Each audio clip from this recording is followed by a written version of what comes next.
सबने घनी घनी जय माता जी की। मैं चक्रवर्ती लखावत। आज से अब मात्र 26 दिन बाद में आप लोगों का एग्जाम है। तो सबसे पहले तो बहुत बहुत शुभकामनाएं और शुभाशीष आपके उज्जवल भविष्य के लिए और आपके उज्जवल रिजल्ट के लिए। आज का जो मैं ये वीडियो बनाने की कोशिश कर रहा हूँ, इसमें ये प्रयास करूंगा कि मैं सामाजिक विज्ञान की सारी यूनिट के सारे टॉपिक एक बार बोल के बता दूं कि आपको कहाँ कहाँ से कितना कितना और क्या क्या पढ़ना और क्या छोड़ना है। ठीक है, तो सबसे पहले अपना सिलेबस उठा लीजिए आप अपने हाथों में। और इस सिलेबस में सबसे पहले आप देखिएगा, पहली यूनिट है भारतीय सभ्यता, संस्कृति और समाज। ठीक है, तो इसमें जो सबसे पहला टॉपिक है वो है सिंधु घाटी सभ्यता। सिंधु घाटी सभ्यता ने हम सब ने अच्छे से पढ़ी थी, तो इसमें देखना क्या क्या, याद क्या क्या करना है वापस। जो मैंने एक ऑडियो बनाया था उसका जो पहला पेज भेजा था, जिसमें मैंने दो दो चीजें बता रखी थी कि ये यहाँ पे मिलता है, यहाँ पे मिलता है, कौन चलो मन का है ना, चनु दौड़ो लोथल में क्या हो गया, मन का हो गया। ठीक है, तो इस हिसाब से इसके साथ साथ में जो सिंधु घाटी सभ्यता के तट हैं वो कौन कौन सी नदी पर बने, नदी पर प्राप्त हुए थे, वो नदियां विशेष रूप से याद कर लेना। वहां से प्रश्न आने की संभावना रहेगी। देखो, ये जो ऑडियो बना रहा हूँ, कोशिश ये रहेगी कि कम से कम 5 7 10 क्वेश्चन तो आपको इस 8 10 15 मिनट के ऑडियो में ही मिल जाए।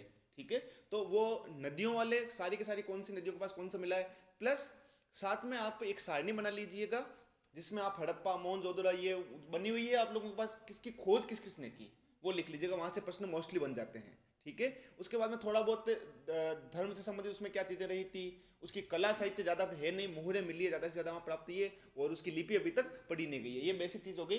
दो चीजों की आप इसमें सारणी बना के अपनी दीवार पे चिपका लीजिए। अच्छा, मैंने उस दिन भी ये चर्चा ये कर रहा था आप लोगों से कि अपन क्या है कि नोट्स बना के अंदर वाले पेज में डाल देते हैं और उसका नंबर वापस आता है अपने कम से कम 8 10 15 दिन बाद में, तब तक वो अंदर के अंदर पड़ा रह जाता है। तो जो भी आप ये नोट्स बनाओ या जैसे एक एक पेज की शायरी बनाओ, जैसे कि नदियों की शायरी बना के रख लिया आपने, वो चिपका लो अपनी दीवार पे, है ना। उस दीवार पे चिपकाने से फायदा क्या होगा, उससे फायदा ये रहेगा कि घूमते फिरते उठते बैठते खाना खाने के लिए उठे, 2 मिनट आपकी आंखें वहां नजर वहां पड़ गई तो वो एक बार रिकॉल हो जाएगा आपका, है ना। तो अब इस लास्ट के 20 दिन में 25 दिन में इतनी शानदार तैयारी करनी है सबको, पूरे विश्वास के साथ में कि नहीं मेरा सिलेक्शन होगा ही होगा। होना है या नहीं होना है वो 26 तारीख बाद में सोचना है। 26 तारीख तक तो एक ही चीज दिमाग में रहनी चाहिए कि मेरा सिलेक्शन निश्चित रूप से होगा ही होगा।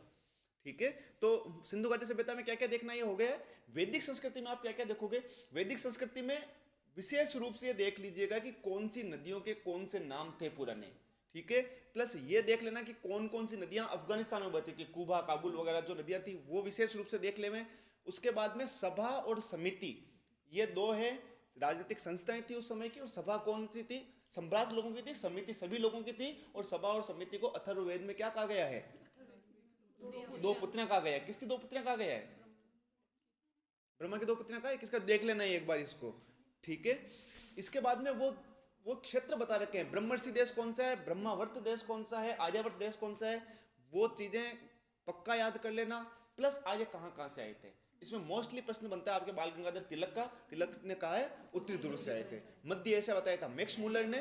ठीक है, तो ये चीजें याद है आप लोगों को सारी सारी। और उत्तर वैदिक काल में भी वापस कौन कौन से देवता हो गए थे। और थोड़ा सा एक प्रश्न अगर टिपिकल पूछने का ये रहेगा तो वैदिक में और उत्तर वैदिक में अंतर पूछ सकते हैं कि वैदिक काल में क्या था, उत्तर वैदिक में क्या था, ये देख लेना।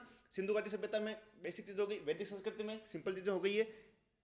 जैन और बौद्ध धर्म, ठीक है, जैन धर्म में जैन की दो बौद्ध संगतियां हुई है। जैन का महावीर स्वामी का जन्म कब हुआ। अच्छा, इसमें एक जो 24 तीर्थंकर है, इसमें जो कम से कम 5 7 10 जो आपको इंपॉर्टेंट लगे, उनके जो जो प्रतीक है, उन प्रतीकों को विशेष रूप से याद कर लीजिएगा। प्रतीक से प्रश्न पूछते हैं कि अरियस नेमी का प्रतीक कौन सा है, महावीर स्वामी का कौन सा है, तो महावीर का तो हो गया सिंह हो गया। ठीक है, पार्श्वनाथ का कौन सा हो गया, तो ये चीजें देख ले, है ना। किसका, पार्श्वनाथ का हो गया सर, क्यों पार्श्व ऐसे सांप ऐसे चलता रहता है तो उसका सांप का हो गया। महावीर क्या होता है, महावीर होता है सिंह, नाम ये होता है। ठीक है, वैसे एक प्रश्न ये पूछते हैं कि इन 24 तीर्थंकरों में महिला किसे माना गया है। महिला माना गया नेमिनाथ को। नेमिनाथ है ना, मल्लीनाथ, सॉरी, नेमिनाथ नहीं मल्लीनाथ को माना गया। और मल्लीनाथ किसने माना था, श्वेतांबर वालों ने या दिगंबर वालों ने।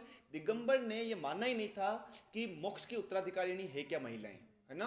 तो महिला जो है किसमें बन सकती थी, केवल श्वेतांबर में। तो श्वेतांबर वालों ने क्या माना है कि ये मल्लीनाथ जी क्या थे, महिला थे, जबकि दिगंबर वालों ने इन्हें महिला नहीं, इन्हें क्या माना है, पुरुष ही माना है। ठीक है, ये हो गया बौद्ध धर्म में। बौद्ध धर्म की 4 बौद्ध संगतियां विशेष रूप से देख ले, कब कब हुई, किसके समय में हुई, कहाँ हुई और इनमें क्या क्या हुआ था, विशेष रूप से देख ले ये।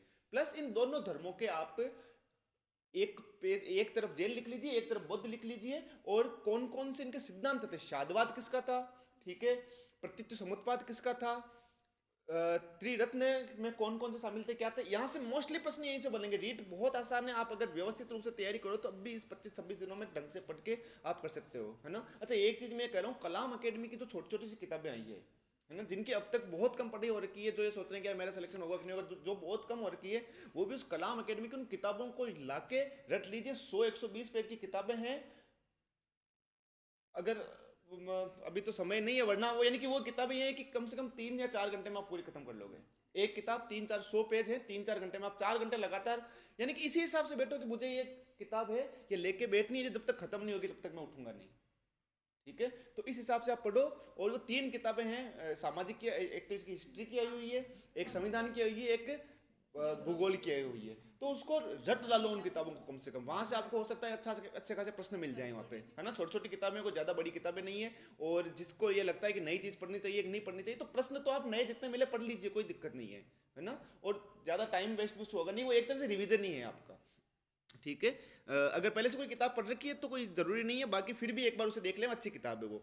फिर महाजनपद काल, महाजनपद काल का मोस्टली प्रश्न बनता है कि जानकारी कहाँ से मिलती है। अंगुत्तर निकाय में 16 महाजनपद है, और साथ में किसमें मिलती है, जैन ग्रंथ में, कौन से, भगवती सूत्र में। और 16 के 16 अंग मगध काशी कौशल हमने याद कर लिया था, उनकी राजधानी हमने याद कर ली थी।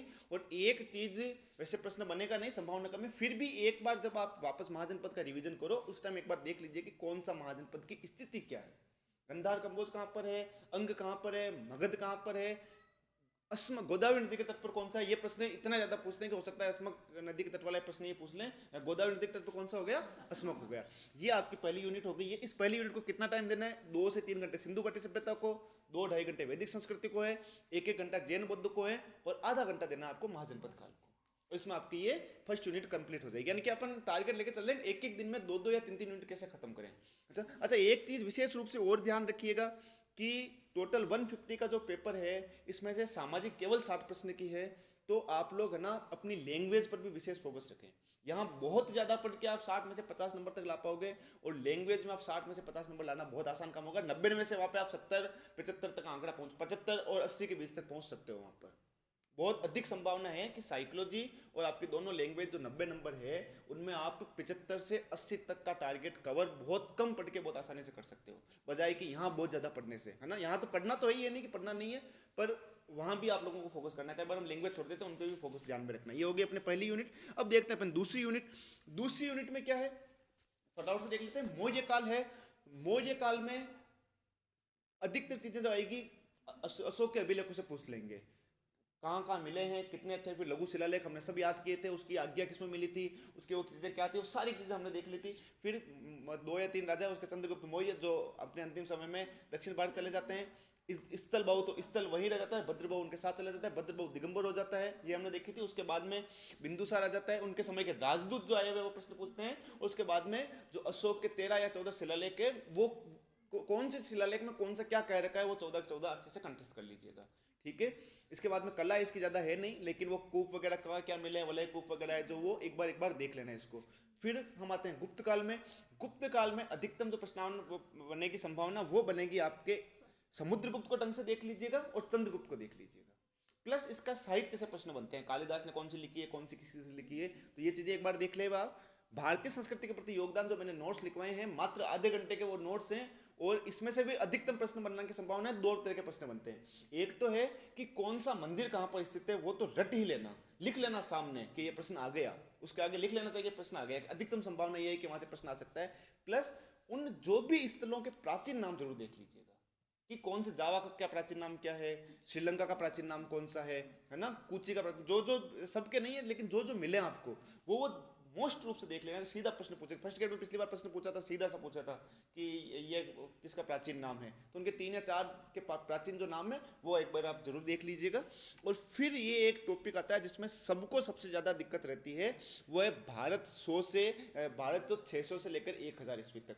इस टॉपिक में अधिकतम जो प्रश्न बनने की संभावना रहेगी वो एक रहती है, और टॉपिक अगर पढ़ने बैठो तो कम से कम 14 से 15 घंटे का टॉपिक है ये, इतना बड़ा टॉपिक रह जाता है ये, है ना।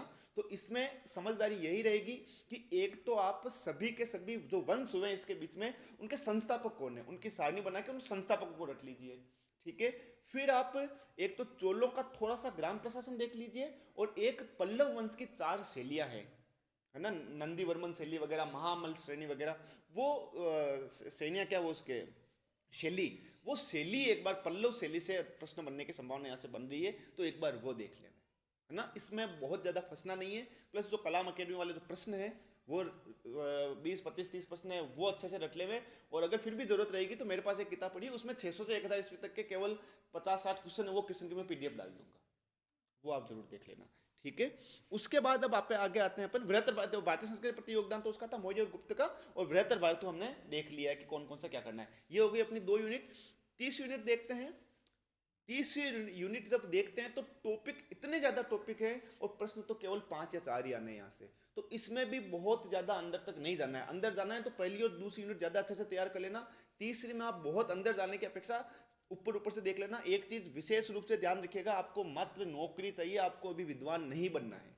नौकरी कितने से प्राप्त हो सकती है उतना काफी, मैं कैसे श्रीवास्तव पढ़ लूँ, मैं हुकमचंद जैन पढ़ लूँ, मैं वो पढ़ लूँ, ये पढ़ लूँ, और लास्ट में याद कितना रहता है ना। तो अपने को विद्वान नहीं बनना है, अपने को मात्र ये काम करना है कि अपना सिलेक्शन हो सके, है ना। तो इस टॉपिक को बहुत ऊपर ऊपर से देख लेना। भक्ति और सूफी जो मैंने जितना पढ़ाया ऑडियो, वो एक बार इसको फटाफट तेज स्पीड में करके उसको सुन लीजिएगा। भक्ति काल का क्या है, भक्ति काल सूफी का नहीं बना हुआ है, अच्छा। फिर भी भक्ति सूफी जो है छोटा छोटा सा टॉपिक है, ज्यादा बड़ा टॉपिक नहीं। मुगल राजपूत संबंध में, अच्छा, मुगल राजपूत संबंध में कौन कौन से मुगलों के साथ में राजपूतों के अच्छे संबंध थे और कौन कौन से के साथ में लड़ाइयों वाले संबंध थे, तो अकबर का है, चंद्रसेन का है ना, राज सिंह वगैरह का है। इनकी एक अलग सारणी बना लीजिए। एक तो सीधा प्रश्न ये बन सकता है कि राय सिंह ने किसके समय में क्या था, या मुगलों का साथ किसने दिया, मुगलों का साथ किसने नहीं दिया, तो ये 2 अलग अलग सारणी बना लीजिएगा, है ना। मुगल का साथ किस किसने दिया और साथ किसने नहीं दिया था जिसमें, है ना। तो साथ देने में राय सिंह वगैरह का नाम आ जाता है, या अपने जयपुर वाले आमेर वालों का सबसे पहले नाम आ जाता है। सीधे सीधे से प्रश्न यहाँ से बनते हैं, है ना। इसके बाद में मुगल प्रशासन, मात्र 1 पेज का मुगल प्रशासन है। 4 तरह के उस समय के वो सैनिक अधिकारी होते थे, मीर बख्शी वगैरह दीवान होते थे, है ना। इतना छोटा सा टॉप सिलेबस है कि अपन ये तीनों यूनिट एक ही दिन में कर सकते हैं, है ना। उसके बाद में भारतीय राज्यों के प्रति ब्रिटिश नीति, 5 प्रकार की ब्रिटिश नीति बताई थी मैंने आप लोगों को। पहले घेरे की नीति थी, कौन सी थी, फिर उसमें रिंग फेस वगैरह, जो भी ये चारों पांचों नीतियां एक बार ऊपर ऊपर से आप देख ले, वहां से प्रश्न बन जाएगा। 1857 का विद्रोह तो हमने बहुत अच्छे से याद किया था, है ना। यहाँ से प्रश्न क्या बनेगा, संभावना एक ये देख लेना कि किसकी तो मृत्यु युद्ध क्षेत्र में हुई थी, किसको रंगून निर्वासित कर दिया गया था, किनको फांसी दे दी गई थी, किनको कहाँ पकड़ा गया था, वो चीजें आजकल प्रश्न बनने की संभावना रहती है। पहले प्रश्न सीधा सा पूछते थे कि पहली क्रांति कहाँ हुई है, और एक प्रश्न ये कि निम्नलिखित में से कहाँ कहाँ विद्रोह का नेतृत्व करता कौन था, है ना। तो वो एक सारणी, उसको तो कंटेस्ट कर लीजिए। वो सारणी मात्र 10 मिनट की सारणी है, और कुछ अंदर से पढ़ पाओ नहीं पढ़ो, कम से कम वो सारणी तो सामने लिखी हुई रटी हुई होनी चाहिए, है ना।